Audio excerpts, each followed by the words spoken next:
애터미는 $10,000,000의 후원금을 전 세계 어린이들에게 기부하는 것으로 한국 컴패션과 첫 동행을 시작합니다. 큰 돈을 쥐고 있는 그것은 올바르지 않다. 빨리 이것이 제대로 쓸 수 있는 곳에 흘러가야 된다. 그것이 뭐 특별해서라기보다는 당연한 거라고 저는 그렇게 생각을 하거든요. 전 세계 어린이를 돕는 컴패션의 70년 역사상 최대 금액 기부로 세상을 놀라게 한 기업이 있습니다. 미화 $10,000,000. 이 통 큰 기부의 주인공은 오래전부터 크고 작은 나눔을 해왔던 기업이죠. 합리적인 가격으로 좋은 물건을 공급하는 유통업체로 올해 $3억 수출탑을 쌓은 견실한 기업이기도 합니다. 나눔을 우선하면서 지속적인 성장을 이끌어올 수 있었던 이 기업의 원동력은 무엇일까요? 이 사무용 의자에 그 비밀이 숨어 있습니다.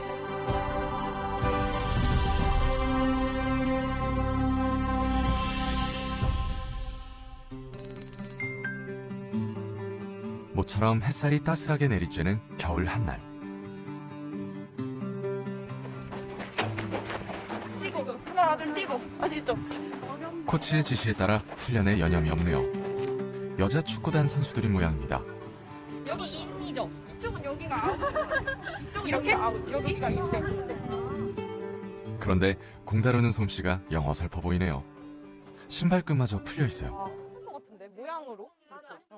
시작한 지는 얼마 안 됐는데 재밌어요. 일단 같이 업무를 하지 않는 이상 서로 만날 기회가 없는 경우가 많아요. 운동을 하면 사실 더 친밀한 관계가 될 수 있잖아요. 그래서 그런 부분도 있는 것 같고 무엇보다 그냥 스트레스를 풀 수 있는 환경을 회사가 제공해 준다는 게 그냥 제일 감사한 부분인 것 같아요. 훈련은 퇴근 이후는 물론 업무 시간에도 가능합니다. 직원들의 표정이 유난히 밝은데요. 이유가 뭘까요?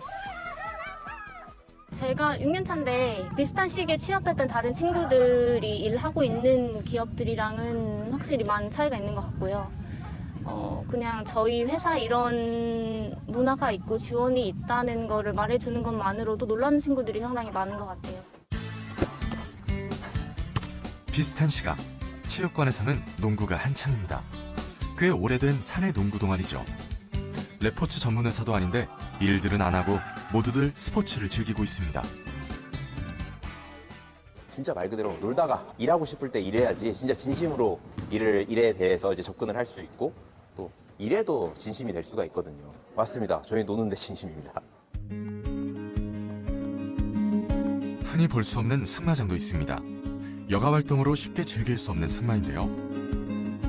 말 확보도 쉽지 않고 전문 교육을 따로 받아야 해 일반인에겐 접근성이 떨어지는 취미죠. 승마 역시 직원들 마음대로 이용할 수 있습니다. 지금 원래 근무 시간이다. 네, 근무 시간이죠. 놀다 지치면 일할 수 있는 복지, 가급적 업무 시간 안에 직원들이 잘 즐길 수 있도록 승마, 수영 같은 레저 활동을 권장하고 있고요. 당연히 이렇게 운동해도 됩니다. 규모 있는 공간도 필요하고 시설 관리도 까다로운 수영장도 있어요. 마치 스포츠 센터를 옮겨놓은 것 같죠? 사내 곳곳에 놀이터로 삼을 만한 재미난 공간이 넘쳐납니다. 인턴 면접을 보러 왔을 때 여기를 처음 투어를 했는데 이런 회사가 있나 싶을 정도로 신기했고 또 실제로 다녀보면서도 좋다. 여기서는 진짜 계속 일하고 싶다. 이런 생각을 했던 것 같아요. 여기 축구 연습을 끝낸 하은 씨가 자신의 최애 장소로 안내합니다. 불이 근데 이게 그냥 이렇게 볼풀장이어서 그냥 여기서 그냥 누워 있어요. 아니면 여기 앉아서 이렇게 친구 여기서 얘기하거나 여기 누우면 가끔 안 보일 때도 있어요. 그래서 사람들이 없는 줄 알고 막 들어오고 저쪽에도 트램벌린이 있는데 저런 공간에서 가끔 뛰는 사람이 있어요. 근데 이제 좀 이상하게 보죠. 사람들이 무슨 일이 있나 약간. 놀면서 사실 아이디어도 많이 나오고 생각을 많이 할 수 있는 그 여력이 생기니까 계속해서 앞으로 나아갈 수 있는 어떤 생각들을 생생하게 해봐라 이런 의미인 것 같고. 출근하자마자 사물함부터 찾는 직원. 왜 상관이 하나씩? 자율자석제다 보니까 퇴근할 때는 자기 짐들을 사물함에 다 넣어놓거나 정리를 해놓고 보통 퇴근을 합니다. 그날 기분에 따라 일할 자리를 잡는다는 직원들. 일하는 환경도 주변 사람들도 매일 달라집니다. 매번 그 똑같은 자리에 앉다 보면 되게 딱딱해지고 어떤 프레임에 갇히게 되는 것 같은데 자유롭게 원하는 자리에 앉을 수 있다 보니까 좀 더 열린 사고를 할 수 있게 되는 것 같고 자기관리나 다른 주변 사람들에게도 좋은 영향으로 작용하는 거 있는 것 같습니다. 카페로 일하러 가는 사람들이 많은 요즘 카페 분위기의 공간이 사방에 있습니다. 팀원들이 여기저기 떨어져 있으니 상사 입장에선 불편하지 않을까요? 사실은 익숙하지 않을 수 있죠. 제가 출근을 하면 저는 저희 팀원들이 정확하게 어디에 앉아 있는지 잘 모릅니다. 필요하면 찾아가야 돼요. 관리적인 측면에서 본다라고 하면은 내 눈앞에 보이지 않는 팀원이 어떤 일을 하는가에 대해서 사실 부정적인 생각이 들 수도 있는데 저희가 어쨌든 가지고 있는 문화 안에서는 보이든 보이지 않든 열심히 할 것이다라는 신뢰를 가지고 가는 문화여서 사실 규정된 공간이 별로 없어요. 재미와 웃음을 곁들인 특이한 장소가 사옥 곳곳에 숨어 있습니다. 캠핑장 공간은 직원들에게 인기가 높습니다. 창의적인 공간에서 자유롭게 어울리면서 부서 간의 장벽이 사라졌답니다. 팀 구별 없이 전 직원이 어울리다 보니 부서 간의 효율은 오히려 배가 됐고요. 가벼운 농담이나 관심사로 시작된 대화는 업무 아이디어로 이어지고 그렇게 새로운 프로젝트가 생겨나곤 합니다.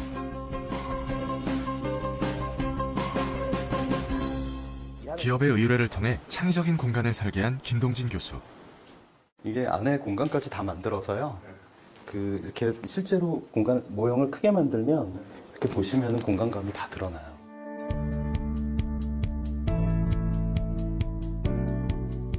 건축주와 건축사의 생각을 맞추는 일은 꽤 어려운 작업입니다. 사옥은 그 기업의 상징, 기업의 철학을 형태와 공간으로 구현해내는 것이라 할 수 있습니다. 사옥을 설계한다라는 게 쉽지는 않아요. 기업 정신이 들어가야 되는 부분이어서요. 회장님이 뜻하는 그 기업 정신에 대한 그런 부분들을 한 2, 3년은 설계 작업을 같이 했었던 것 같아요. 노는 공간을 만들자라는 말씀을 많이 하셨어요. 조직원들 하나하나들이 다 창의력을 발휘하고 능동적이고 자발적으로 일할 수 있는 그런 무대를 만들어주면 일은 저절로 만들어진다는 생각을 가진 것 같아요. 그런 얘기를 하면은 많은 반론들이 있었어요. 진짜 막 하루 종일 와가지고 농구만 하다 가고 하루 종일 수영만 하다 가고 하루 종일 말만 타도 가도 된다는 얘기입니까? 그래. 난 그렇게 해도 된다고 생각한다. 왜 제가 그렇게 하냐면은 그렇게 사는 것이 효율적이기 때문에 그렇게 사는 거예요. 월화수목금 꾸역꾸역 9시 되면 막 부지런히 출근하고 퇴근하고 그것이 과연 효율이 나겠는가 하는 그런 측면에서 봤을 때는 직원들이 너무 일에만 빠져 있으면 안 된다. 사원 중심의 놀이터 사옥이 완성되기까지 꼬박 10년이 걸렸습니다. 박한길 회장의 가장 큰 꿈이 이루어졌죠. 준공식 날 누구보다도 이렇게 기뻤던 그런 기억이 납니다. 놀이공간 안으로 들어간 사무실 이런 컨셉이었어요. 그리고 그 놀이공간에다가 책상을 놓고 일을 한다고 생각을 하자. 건축도 꿈을 꾸는 일이라고 생각을 해요. 창의적인 생각을 끌어내는 공간, 그리고 많은 사람들이 함께 소통하고 협력할 수 있는 공간을 만드는 것. 어떻게 보면 가장 추상적일 수 있는 꿈들을 현실화하는 과정에서 새로운 장소가 나오지 않나 그렇게 생각이 드네요. 기업 정신을 고스란히 담아낸 사옥은 한국과 미국에서 큰 상을 받으면서 건축사에 족적을 남기기도 했죠. 유연한 조직문화 정착을 위해 박한길 회장도 권위를 내려놓은 지 오래입니다.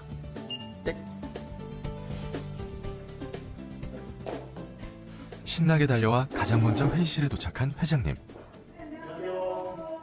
어서 와요. 어서 와요. 어서 와요. 복 너무 많이 받았어. 어제 커피 쏘셔가지고. 다 가져가. 나 그만 받아도 돼. 처음에 썼던 글씨. 프로젝트가 생기면 수시로 나타났다 사라지는 회의. 이 사안에 대해 가장 잘 아는 직원이 책임져입니다. 인턴이나 신입사원이라도 상관없습니다. 근데 이거를 쓰고 나서 균형이 안 맞고 하는데 다 보정 작업을 해야 돼요.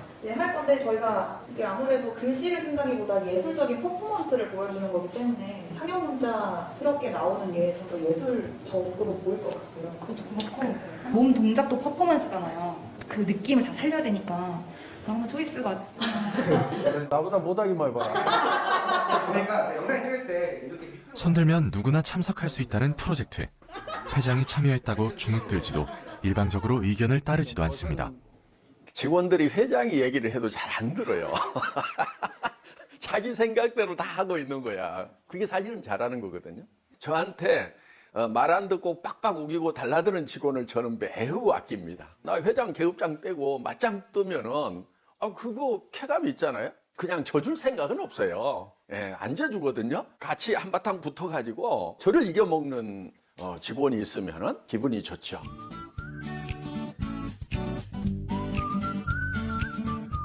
아이, 치워버려 그냥. 칸막이가 즐비한 이곳은 박 회장이 특별히 신경 쓰는 공간입니다. 맞지? 이거 옆에 없으면 좋겠지? 그래야 옆으로 발 올리고 좀 더 편하게 일할 수 있잖아. 이거를 만든 의미가, 땅 박혀서 쉴 수 있는 공간이었는데, 여기 발을 못 뻗잖아. 여기는 잘했네. 한쪽으로 치워가지고. 사실은 예전에 이제 열린 공간이라고 하면 사실은 공장 시스템이 그렇거든요. 오너나 그런 위에 사람들이 또 일하는 것들 이렇게 서로 이렇게 보고 감시하는 체계라든가 이런 무시무시한 근대 건축들이 많이 있었죠. 근데 여기 같은 경우에 회장님은 오히려 개방됐지만 개개인들이 좀 자유롭게 숨어서 일할 수, 좀 편하게 쉴 수 있는 공간을 같이 만들자라는 그 두 가지가 있었어요. 사람을 보는 관점의 차이인 것 같아요. 그러니까 사람은 원래 게을러 가지고 관리감독 감시를 하지 않으면은 그냥 자빠져 논다 이렇게 보는 관점이 있는 것 같고, 저는 게으른 사람은 없다 이렇게 보는 거예요. 엄마가 애들이 너무 바지런해서 힘들지 애가 게을러 가지고 힘든 엄마 봤느냐. 그런데 어느 날 갑자기 애가 게을러지는 경우가 있다 이거예요. 하라는 것도 안 하고. 이유가 딱 한 가지다. 지가 하고 싶은 것을 못하게 하고 하기 싫은 것을 하라고 하니까 그런 현상이 생기는 거다. 카페에서 이야기하고 있으면 스스럼 씨 오셔가지고 또 저희 의견, 생각도 어떤 생각을 하고 있는지에 대해서도 들어보시고, 그리고 회장님 본인도 요새 무슨 생각을 하고 계신지, 뭐가 고민인지에 대해서 말씀을 하시면서 다른 회사들이 하는 그런 회장님과의 시간? 원래 회의? 이런 그런 훈화 말씀 같은 것보다 오히려 그렇게 수시로 만드는 소통 시간이 직원들한테 더 먼저 더 깊게 다가오는 건 있어요. 아니, 알아서들 한다고 안 찾아오니까. 다른 회사는 사인을 받아야 일을 하는데, 그러니까 가만히 앉아있어도 들고 올 수밖에 없는데, 우리는 그냥 제 사인 없이도 다 집행을 할 수가 있어요. 그러니까 잘 안 찾아와. 선결제도 회사의 중심 문화입니다. 상명하복 문화가 없어 이를 추진하고 만들어내는 권한은 모두 직원 개개인에게 있습니다. 자장격지라는 어떤 그 내부적인 그런 캐치프레이즈가 있습니다. 장수가 된다는 말은 자기가 그 의사결정의 주체가 돼서 일을 하라는 말이기 때문에 직원이 가지고 있는 권한을 본인이 최대한 제대로 발휘하는 것이 책임을 다하는 거다. 그런 권한을 행사해서 발생되는 성과가 회사의 몫이 되는 거 아니겠습니까? 그렇게 함으로써 생기는 어떤 여러 가지 문제점에 대한 책임도 회사가 떠안는 것이 마땅하다. 실패를 결론으로 보는 것이 아니라 과정으로 보는 또 다른 시각을 가지고 있기에 가능한 거죠. 특이하게도 이 회사의 의자는 모두 같은 모델입니다. 사무용 의자 중에서는 최고급 의자죠.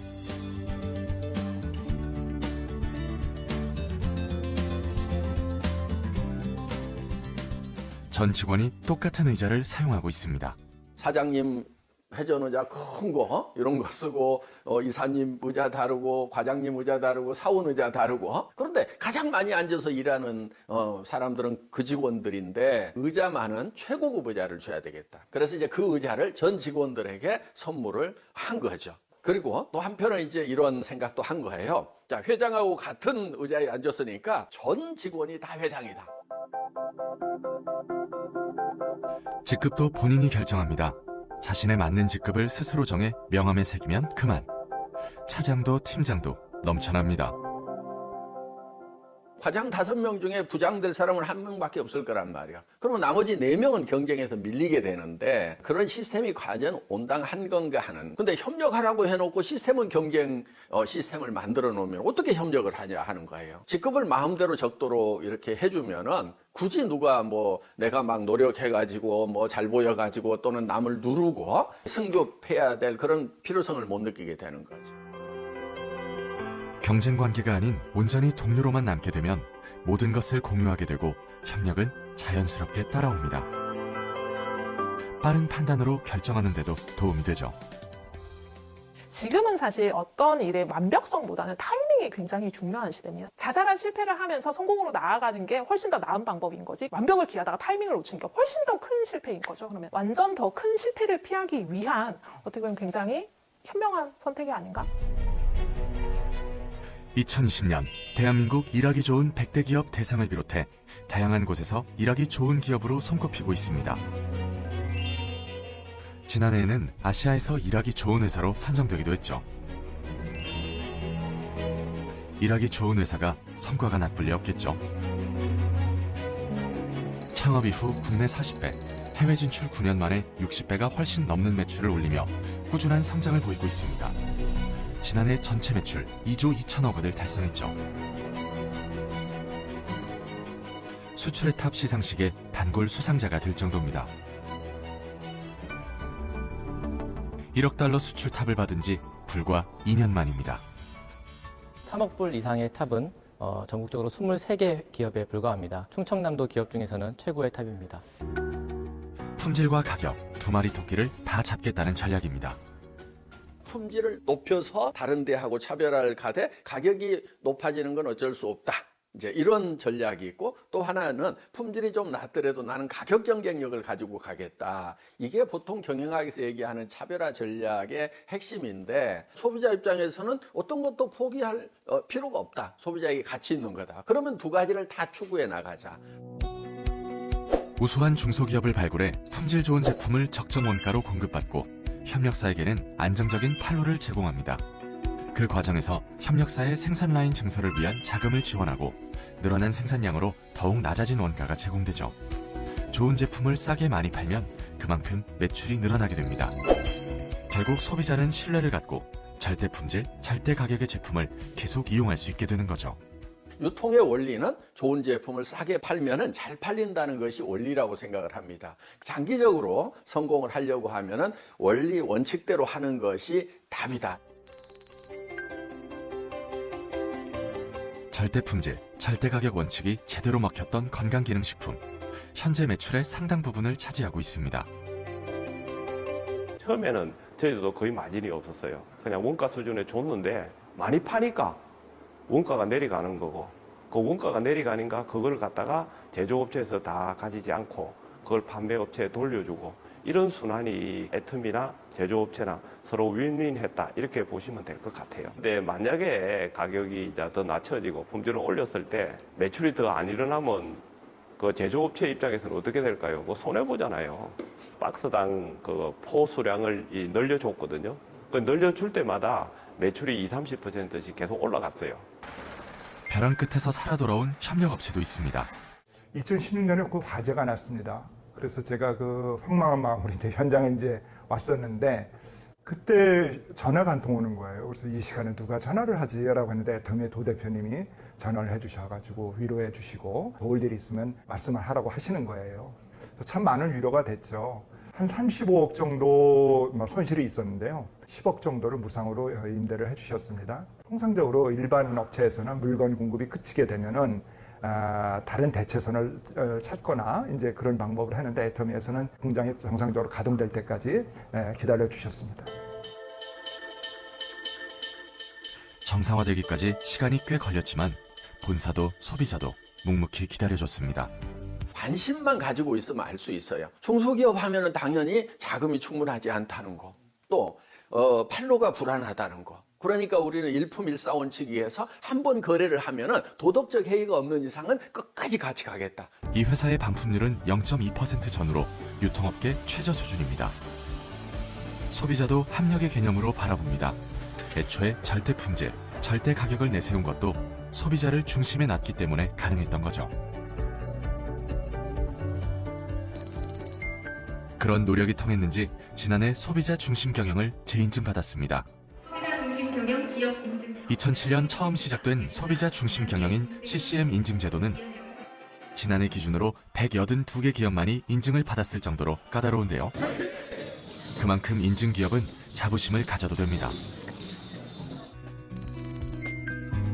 지난해 10월 귀한 손님들이 회사를 방문했습니다. 어렵게 번 돈을 귀하게 써줄 분들이죠. 이제 우간다 아이들을 좀 도와야 되겠다. 가능성 있는 아이들이 있는데 그 아이들 다 도울 수는 없지만 그래, 또 100명의 우간다 아이들 한번 살려보자. 죽을 수밖에 없는 그 순간에서 살아서 우리 눈앞에서 멋지게 키워져 멋진 성인으로 세워지는 그것을 보신다면 이 세상의 어떤 기쁨과 행복과도 비교될 수 없는 그것을 누리시게 될 것입니다. 애터미는 $10,000,000의 후원금을 전 세계 어린이들에게 기부하는 것으로 한국 컴패션과 첫 동행을 시작합니다. 기부하는 곳을 철저히 조사하고 같은 곳을 바라보는지 확인한 뒤 아낌없이 나눕니다. 다른 곳에 그것을 기부하려고 했다가 일이 성사가 안 됐어요. 큰 돈을 쥐고 있는 그것은 올바르지 않다. 빨리 이것이 제대로 쓸 수 있는 곳에 흘러가야 된다. 그래서 뒷조사를 좀 깨한 걸로 알고 있어요. 왜냐하면 뵀을 때 많은 질문들이 이것은 치밀하게 조사를 안 했으면 알 수 없는 일들인데 본인의 이름과 본인의 명성을 내놓기 위한 기부가 아니었다는 것을 볼 수가 있어요. 많은 기업들이 같이 애터미처럼 참여하고 기부하고 사회를 따뜻하게 만드는 바로 그런 일들이 일어날 거라고 저는 간절히 바라고 있습니다. 그것이 뭐 특별해서라기보다는 당연한 거라고 저는 그렇게 생각을 하거든요. 120억이라는 돈이 뭐 크다면 클 수가 있는데 실제로 지금 밥 굶고 잠들어야 하는 그 아이들의 숫자에 비하면은 저는 결코 큰 돈이 아니라고 이렇게 생각을 합니다. 받는 자보다 주는 자가 복이 있다고 하는데 그건 줘보면은 그 말이 무슨 뜻인지 바로 알 수가 있습니다. 한부모 가정을 이루게 된 엄마들을 돕는 비영리 단체 위드맘. 이곳과의 인연은 회사의 정체성을 그대로 말해줍니다. 5년 전쯤이었는데 대표님께서 연락이 오셨어요. 전혀 모르는 상태였고 본인이 대표라고 밝히지도 않으셨죠. 그냥 문자로 연락 와서 후원을 하고 싶은데 이렇게 얘기를 하시길래 저희가 그때 정식 법인이 아니라서 기부금 영수증이 안 될 때였어요. 그래서 기부금 영수증도 안 된다 했더니 왜 활동을 오래 했는데 안 되냐 해서 그럼 법인을 설립할 돈이 없습니다 라고 얘기를 드렸고 그럼 알겠습니다 하고 전화를 끊으시더라고요. 그리고 며칠 뒤에 대표님이 오셨더라고요. 그래서 저희 얘기를 들으시고는 법인을 만들 수 있게끔 좀 벌판을 만드는 일을 본인께서 도와주고 싶다고 말씀하셨고 그렇게 해서 저희가 법인을 만들게 된 거였죠. 생애 한가운데서 선택의 기로에 놓인 이들이 용기를 냈을 때 회사는 그 손을 잡아줬습니다. 미혼모를 위해 100억 원을 쾌척하기도 했었죠. 소소한 일상까지 챙기는 세심함은 도움이 아닌 나눔의 의미를 보여줍니다.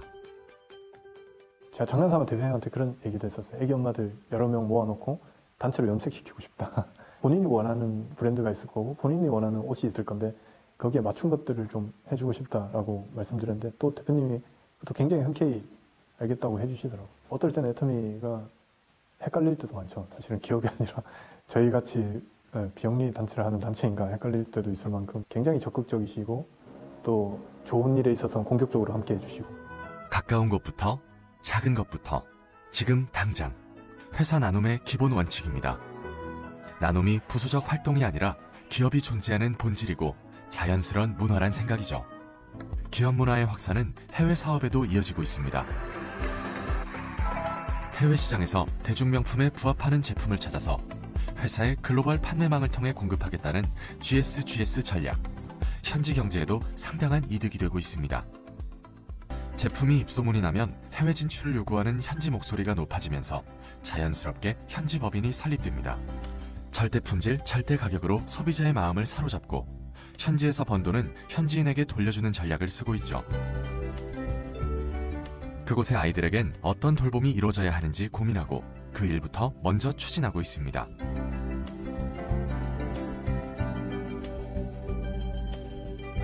돌봄과 교육은 미래를 위한 투자. 선도 기업들은 미래를 위해 환경보호, 사회공헌, 지배구조 전환을 우선하는 ESG로 경영 형태를 바꾸고 있습니다. 그중 환경보호는 기업이 당장 해결해야 할 1순위 과제. 몸살을 앓고 있는 지구를 위한 해법을 고민하고 있죠. 필연적으로 포장재 쓰레기를 양산할 수밖에 없는 유통업. 지난해 초에 시작한 친환경 스마트 패키징 솔루션은 그런 고민 끝에 나온 작은 해결책입니다. 완충제와 개별 포장재를 비롯해 테이프까지 전면 교체했습니다. 저희가 애터미와 협작해서 만드는 박스는 친환경 박스라고 보시면 될 것 같습니다. 이 박스는 화학약품을 사용하지 않은 친환경 소재 물 공법을 활용한 박스로서요. 저희 애터미와 대한통운이 같이 협약을 해서 만든 박스라고 보시면 될 것 같습니다.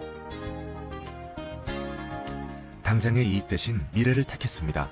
비용도 과정도 쉽지 않지만 무조건 바꿔야 하는 상황이기 때문이죠. 산업 쓰레기를 고스란히 환경 쓰레기로 만들 순 없죠. 작년 1년 동안 운영한 결과 플라스틱 사용량을 230톤가량 감축할 수가 있었고, 이 부분에 있어서 좀 원가적인 측면은 한 2배에서 3배 정도 올라갈 수는 있는데, 고객들을 위해서 이만큼 친환경적인 서비스를 제공함에 있어서 그런 부분을 잘 캐치하고 시대 트렌드에 따라서 많이 적응하는 기업이라고 판단하고 있습니다.